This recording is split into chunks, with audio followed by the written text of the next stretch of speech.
Welcome to another Gamma Partner Artist Feature interview. Today we speak with Pawel Dudko. Pawel has a rich history in architecture, played with 3D printing, and is now a highly accomplished generative artist who is loving everything that he can explore and innovate with, creating art on Bitcoin. I think you're going to enjoy this conversation. All right, so welcome to another Gamma Partner Artist interview, and featuring today Pawel Dudko. So very excited to have you on, Pawel. Pawel's a digital and generative artist, and he does really unique work, with virtual and physical space explorer. On his profile, it says a 3D printing enthusiast, so I'd love to dive into that. He has an art PhD and a VCA residency in the 6th cohort. That's all in his bio, so I don't really need to tell you that. You can read that yourself. So let's dig further into the man himself. Really curious to find out a lot more about you. It's a pleasure to finally meet you in person like this, but enough from me. For all of your collectors and for your future collectors, tell us a little bit about yourself, where this all began. How did you get into perhaps NFTs before ordinals were a thing? Maybe it was blockchain and cryptocurrency, but you can go as far back as you like, to where this creativity and then doing it on the computer like this digitally began. Go for it. Thanks for having me here. Thanks for the opportunity. I don't think we'll go that far. I think we'll stick to we're here to talk about a bit about generative art. So let's stick to that. So I started working with code in art about 2015. And my earliest experiences were with processing, of course. And well, here comes this 3D printing you were so curious about. So I first used generative art and coding to create some printable objects. I mean, there weren't clearly objects. They were just G-code instructions for the printer to go on and print some, finally object sculptures that weren't designed as usual solids, right? It was just at first it was a set of lines, then it evolved, and finally it was actually my PhD thesis. And well, it all changed. So I was working with generative art and 3D printing, and it all changed a lot when the pandemics happened and we were locked. So I didn't have access to my workshop. And I had to figure something out. I wanted to be creative. I wanted to still pursue this search for how to utilize the code. And I started diving into more visual stuff. I have quite some background in photography and videography. I used to do a lot of it commercially, so I thought, okay, maybe let's go this way. Let's go back to the visuals, not sculptures. And well, at the time, it was 2021. I've heard about art blocks, and it was like, okay, so previously when I was doing this 3D prints, it was like, okay, I have to curate it. But at the same time, I'm really not, I felt like I'm not using all the possibilities, because the possibilities with generative art are endless, right? You can have as many outputs as you want. You can have an infinite number of outputs. So finally it was like, okay, so here comes the generative art, and there's something bigger. There's this medium of blockchain that decides, okay, this is going to be preserved, or this is going to be important. And it was like, wow, everything clicked. All the pieces just fell in the right places, and it was really amazing. I joined Art Blocks in 2022. I dropped my first collection, Chroma Theory, then, and well, that's how it started. I started to explore it more. I got fascinated by the opportunities that blockchains in general give us as artists, as creators. And in 2023, I quit my university career and I became a full-time artist. Wow, congratulations. That's quite the story. There's a lot to unpack there. like you said, you don't want to go that far back, but I am curious about that original history in videography, and even then leading into the 3D printing. Do you still consider it? Is there any part of that that drives your creativity? Because obviously there's a lot of creativity that goes into this. Where does it sort of stem from? Oh, I think there's a lot. I'm still building on it. I mean, photography was my first medium. I mean, we're not counting things like I'm a kid, I have crayons, and I'm just drawing on paper, right? But Mm. like first conscious creation medium for me was photography. I even remember my friends saying when I got like borrowed my first digital camera, they said, "Oh, okay, he's lost. He's not going. He's not with us anymore. He's just playing with the camera." Because actually, that was what I was doing. I was playing with camera. I was doing trying to take photographs of most bizarre things I could think of. So yeah, I'm still using it. I'm still building on it, and I'm still using my knowledge of how digital image is constructed, how colors work in various spaces, how colors work not only in digital image but also in printing. So all that science, all that experience is still with me. Yeah, really interesting. And then you mentioned that you released with Art Blocks. Congratulations. It's quite a feat in itself. And now it's amazing to have you as a Gamma partner artist and doing a similar thing on Bitcoin. Tell me about that journey. So when you got into it, what was that process like? How did you then discover or get into generative art, and then I guess develop the skill set to be able to execute it, at a high level? I think well, mm, I think it's generative art is like so wide. There are so many branches to it, so many things you can explore, that I can say that I'm still learning for sure, and I will be learning for many, many more years because new things emerge. Um, like for example Bitcoin, right? Mhm. Ordinals, this is like this new medium that we were given a year ago, and it makes it allows creator to explore more on-chain art. I mean, okay, the first thing is the art is on-chain, so it's immutable, it's on Bitcoin, it's saved as code.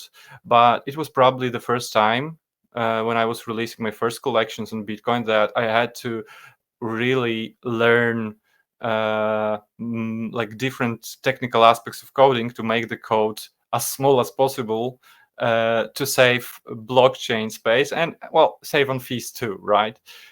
But the second thing is now with recursion we can refer to some data that comes from the blockchain, and that's really amazing because we can get random numbers that come from Bitcoin blocks that change every well more or less 10 minutes.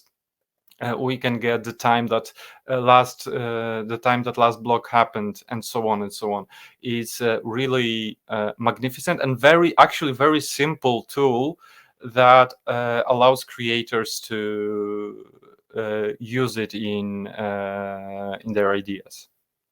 And you discussed the fact that you did a PhD using the 3D printer and your art knowledge. And tell us just a little bit about your experience at art school, getting that degree and getting the PhD, and then to where you are now, and perhaps how they're linked. Oh, okay. So that's complicated. Mm, Because I majored in architecture. okay. So my major is in architecture and urban planning. Then when I finished my studies, I at the last year I already knew that I'm probably not going to be an architect. There's too much law involved, and I wanted something more creative. However, I was invited to work at the university just as I graduated, and I was teaching art subjects. So it was multimedia, freehand drawing, later on sculpture, and actions in space. So it was all space and art related. And well, if you work at the university, you sooner or later have to do your PhD. But I didn't want to pursue that in architecture because I had no experience. I had some thoughts, some observations, obviously, right? But it wasn't like the thing I did a lot, the thing I developed. So in Poland, there's a way to do, I don't know how to call it, like doctoral conduct or something like that. And I did it at the Academy of Fine Arts in Gdańsk, a very open-minded academy, very open to new technologies, and to my thesis that was exploring the difference in perception between a virtual object and a physical object. Because that's something, when you're working in 3D space, and you're working, doesn't matter if you're working on a tiny nut or a huge building, on your screen, this is always the same size, right? Because you have to see the details. But when you print it, it becomes physical, it becomes real. You can touch it and you can either put it on your shelf or add it to your keychain or whatever, right? So it has a certain size, and in many situations this size determines how we see it, how we perceive it. Is it going to be, for example, I did this series of objects, populations, that I really love, because I actually used genuine city planning software to create generative cities, and then printed them and placed them in petri dishes. And it's well, it looks like it's a tiny organism, like a typical laboratory stuff, right? There's some kind of organism, colony, culture growing in the petri dish. But as the closer you come, the more you see more architectural things, that the angles aren't smooth, they are sharp, and so on and so on. That's so fascinating. I love hearing the weave between the digital and the physical, and like people's perception of things and how things, like an organism and the life behind it. I want to touch on that when we have a look at some of what you create. I am curious, actually, I wasn't going to ask this, but you talked about that people's perception and the difference between the physical and the digital. You're creating in the digital space, and you said you've moved in, you're a full-time artist, so congratulations. What are people's perception when you tell them about what you do and how you create digitally, and the fact that people sometimes do struggle with the fact that you can't, tangibly hold it or hang it on your wall and things like that, yet you can collect it and sell it and do everything that you can do on Bitcoin. How is that for you as a full-time artist?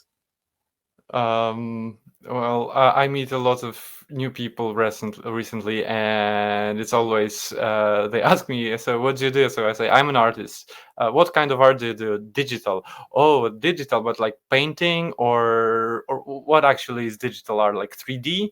And I say, no, I do generative art. And then I I usually have to elaborate on that, because well, it's quite a niche, right? To use code to create some kind of visuals, either animated or still, doesn't matter. However, I think people react good. They are very curious about it.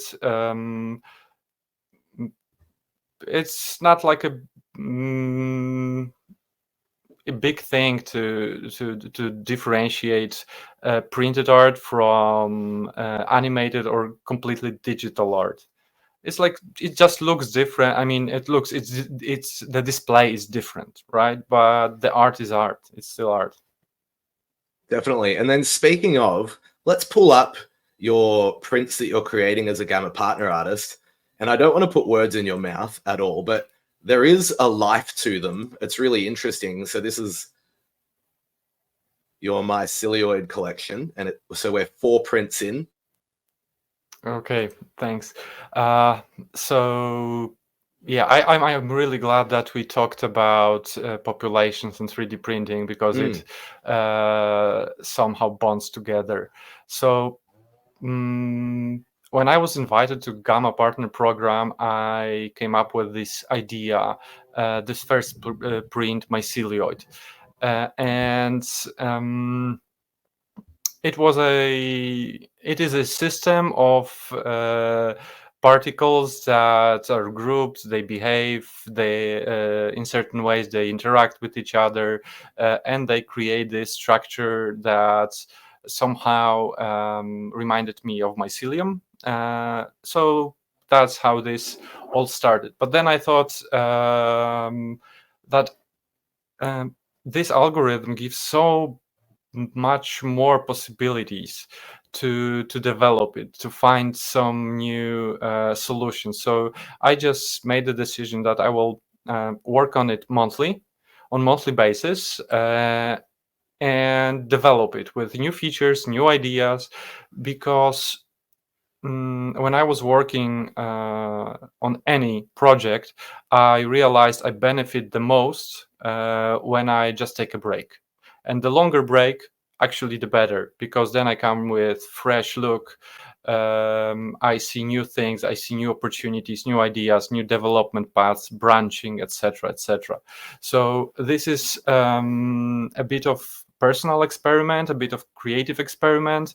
For me, and I call it art journal on Bitcoin. So the first print, the first mycelioid is hard coded. So there is a coded seed. Every detail of the artwork is determined by me. And this is how it all began. Then I started exploring some more ideas. So in mycelioid RGB, I added I don't want to go too much into the details, but there's this color generated to it. Mycelioid CA, which comes from chromatic aberration, actually lives on Bitcoin and changes with every new Bitcoin block. And also is interactive, so you can change the way this chromatic aberration works, and how is the shape and so on. And my newest mycelioid DIY, which is a humorous name, but it actually lets you play with it and add your own obstacles for the particles. The particles are designed in a bit different way. If you look at it, they create a bit different structures. And it also allows you to input your own seeds. So if there's something that you really like, you can save it for later and reuse it. That's fascinating. So you've really been exploring the different opportunities on Bitcoin. How has that been working, I guess, within the constraints of Bitcoin, but then also the possibilities on Bitcoin? I love it. I love it. I really love it. And I always said that there's this school of Polish school of poster design. And this is pretty known all around the world. If someone is a graphic design student, they probably heard of it. I've actually met researchers from all over the world who came to Poland to study, to go to the museums and do some research on the topic. And this way of designing movie and theater posters actually comes from a lot of restrictions that happened during the communist time. So I think that restrictions can actually be very beneficial for creators. They can force them to look for the best solutions for something unusual, for new ideas. Yeah, that's really fascinating. And jumping back just a little bit, it was interesting to hear that you like to have a break between creating them. What do you think is some advice? It doesn't have to just be for generative artists, but for artists in general, in terms of staying motivated and staying inspired now that you're working as a full-time artist? I think that, I mean, I like to work on a few projects at the same time. Not too much, not like not to lose focus, but like to have 2-3 projects, creative projects that I'm working on, and just switch between them. I think that's very beneficial, because then you can develop both. You can learn from one project and then transfer that knowledge to another one, and so on. However, something that I'm trying to teach myself and something that I'm trying to do is also take breaks.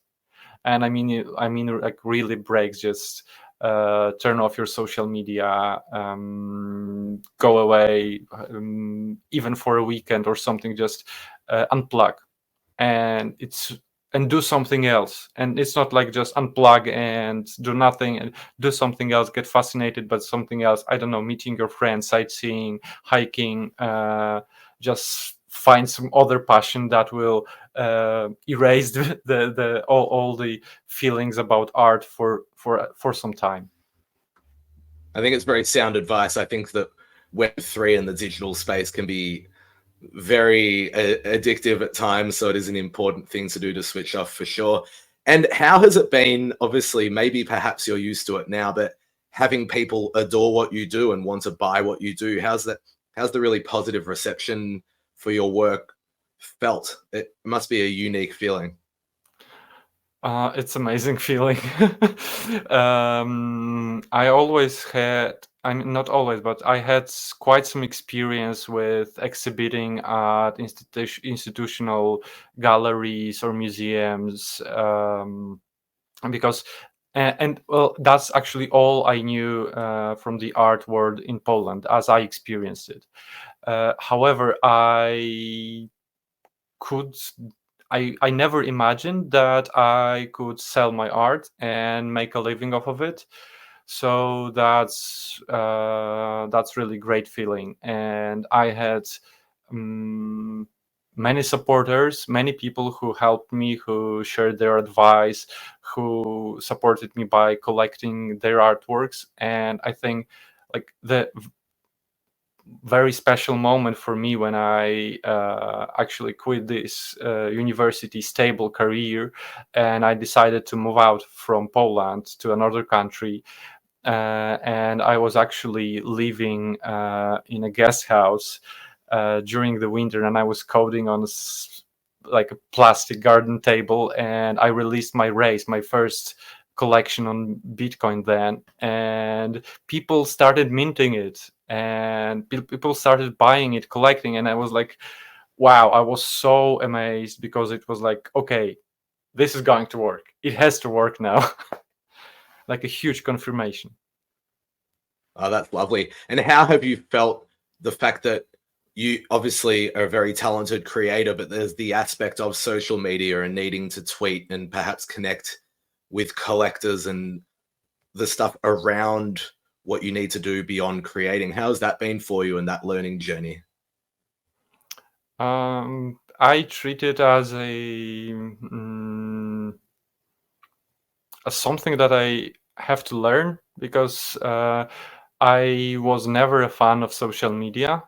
I didn't understand it completely. My personal social media weren't that rich or that outgoing, emotional, or something like that.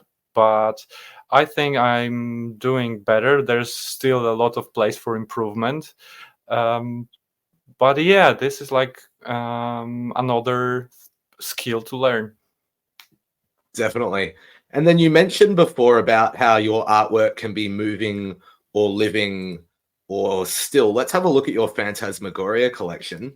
This one's still, and it's, playing. Well, you can talk about it, but naturally you can see just from scrolling through, playing with pixels and different outputs, it looks like. But tell us about it, and tell us about your mindset shift when you're creating something that's living or moving or interactive and has more of a life, versus something like this, and the difference when you're creating it, what you feel and think and what you're trying to do.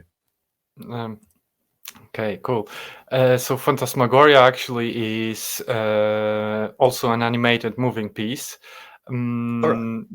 The fact that it's not moving now, it's there are two things. One thing is that it's really hard for any website or any browser computer to uh, run so many code at one time. So we are seeing thumbnails. And the second thing, I was thinking of actually like bypassing this limitation of platforms that usually broke when there was too much generative art played at once. So I made this piece as still, but it plays on click or on tap. Um, Yeah, Gamma. I mean, Phantasmagoria. I think is like mm, quite a new project, quite a different approach to what I've done before, and it was in the process for quite some time. So I was exploring this algorithm for a few months, I think, and I really liked how it evolved. However, I think it might be the first project that is fully curated by me. um, so because previously I was a strong believer in only long form generative art. So the story I told about art blocks, how everything clicked. However, with Phantasmagoria, I really saw beautiful pieces, beautiful outputs that blend, that change, that evolve. But also I saw some blanks, and actually some of them were almost black or almost white. Um, and I thought I tried to tame it, to narrow down the output, so everything was beautiful, right? However, I realized when I did it, I missed like this top beautiful extreme edge cases that I loved so much. Uh, so I decided to curate it and just pick these pieces that I found exceptional. Yeah, interesting. And how was it doing that and being perhaps, I don't know if you want to use the word critical or of your own work and really deciding, yes, these are my best pieces and I'm going to get rid of these other ones. Is that a difficult thing to do? Oh, that's the worst. That's absolutely the worst. And yeah, curating your own pieces is like definitely the thing that you have to take a break from. So it's not. I learned it like the hard way. So it's not something that you can do in a day or two. I mean, not, at least not. I can't do it. I need some more time. So I usually save a bunch of outputs. Then I review them. I choose the best ones, the worst ones, etc. Then review another bunch, etc., etc. And then it's like a process of elimination. But there's one more crucial factor that is actually priceless. That's my wife, and she helps me a lot with it. She's also a graphic designer, so she's very good at spotting some things that I miss, and actually she likes completely different things than I do in terms of composition or colors. So I think we complete each other during this process, and then the output is pretty wide in variety. Yeah, that's really interesting. It's always important to have another set of eyes. It's very hard to edit your own writing and do those sorts of things, particularly when it's your baby. That's fascinating. And so what's on the, it's 2024 now, so this is the first one that we've done this year. What's the plan this year? Have you got a bit of a, I hesitate to use the word roadmap just because it's a little bit stained in this space, but what's the direction that you think you might be heading? Do you think ahead, or does it come to you, this is what I want to do now, or do you have a bit of a plan of what you want to do in the next, short term, medium term, long term with your artwork? Um, I will release a new project soon, and then I would like to take some break. Actually, not a break from creating, but break from publishing new projects, because I realized 2023 was crazy for me, and smaller or bigger projects, I released almost one project a month. Then that's huge. That's absolutely huge. At least for me, right? When I'm working, it takes. I was working like every day with minimum breaks, and now I would like to uh, get back to trenches and don't push myself to publish anything. I will continue on my Mycelioid project because that's something I'm committed to, and I really, really would love to see how it will end. We have 4 now, so it's like 8 months, right? So what would happen? What would be the final Mycelioid? How is it going to look like? How is it going to change? But meanwhile, there are so many things going on Bitcoin that I want to explore them, because I'm still feeling there's so much potential in these tools that we are given that are, well, they seem fairly simple, but once you start exploring them, and once you start not only to use the like visual aspect, but like start to find sense in it and some meaning, it really can add a lot. Definitely. Yeah, that's really interesting. And I think giving yourself a break and listening to what you need to do and how busy and crazy 2023 was, it makes a lot of sense. Does scarcity come into it for you at all, or is it purely and simply in terms of like your own like sense of, you know, like finding like a healthy rhythm, or is it about not having too much? Like I know some artists are much more focused on scarcity and some don't mind. What's your viewpoint on that? Mm, I focus on process, on artistic process, on creative process. I think that's something that I want to explore. So I'm not particularly focusing on scarcity. However, I would love to build a bigger collection, not bigger collection, like more elaborate collection that I would be really proud of, that I could figure out some new solutions, some new meanings to it. It's been really brilliant to learn from you and hear from you and really, you know, do a deeper dive. So thank you so much, Pawel, for being on. I'm sure that everybody who watches this will really enjoy it and get a lot out of it. And I hope that if they don't know you, they explore what you've done.